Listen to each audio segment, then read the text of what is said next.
An Indiana community the Wall Street Journal once dubbed a dying city now appears to be thriving.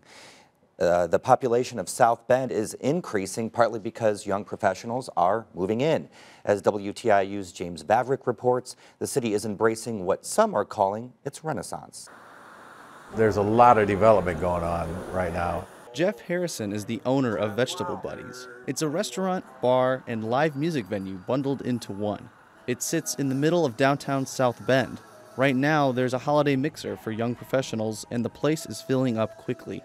We have just development going all around in this block alone. There's 2 apartment buildings, old buildings that are being renovated into apartments on this side of the block.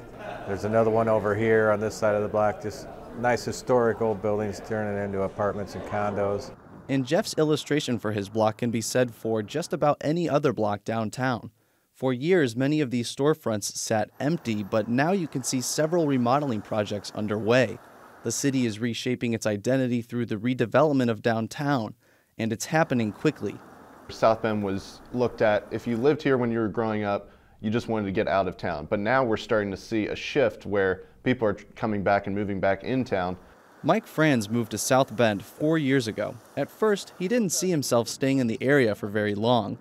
But after exploring the community, he couldn't picture living anywhere else. The number one thing we have is arts and culture. We have a ton of opportunities for that. We have many different museums in town. For decades, the town struggled with a decline in population and revenue. South Bend took a major hit when Studebaker stopped manufacturing cars here in the 60s. The city struggled for decades to find its footing in the ever-evolving economy. But for the first time in 15 years, South Bend is seeing a substantial increase in population. And it could be due in part to the town's young mayor, Pete Buttigieg. He used to rebuild those industry hubs, but with an emphasis on technology instead of old-school manufacturing. Basically, what he wants to do is bring in all these new technology businesses, bring business and more employment opportunities to the area.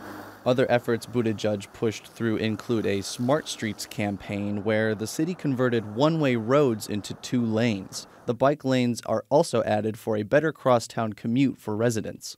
It also makes it easier for people to stop and patronize downtown businesses. We're just streetscaping and making everything more appealing, making the sidewalks a little bit longer. Obviously, we saw the snow coming, so they had to end construction for the winter months. Yeah. But you can see all the construction and how we're bettering downtown South Bend as well. Because of the population boost, there's an increased demand for housing. South Bend's skyline is evolving with the addition of townhomes and historic buildings turned apartments. Some of the real estate is becoming more upscale than you'd expect for this Indiana city. But there is some pushback. If the cost of living becomes too high with newer upscale homes, potential buyers may shy away. But Franz says it's good for the city. If these are so expensive, they did their research, they did their studies, they saw what kind of economy we had in town. So if these are so expensive, that's a good sign that the incomes are there to pay for them.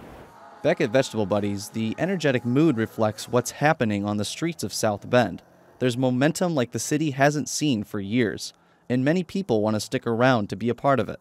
So I think people are coming back to the idea that, downtown's, you got museums and, art and culture and, just it's a little hipper than, going out to the Bar Louie at the mall, For Indiana News Desk, I'm James Vavrick.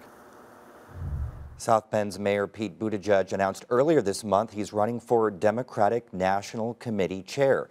The DNC will elect its new leadership next month.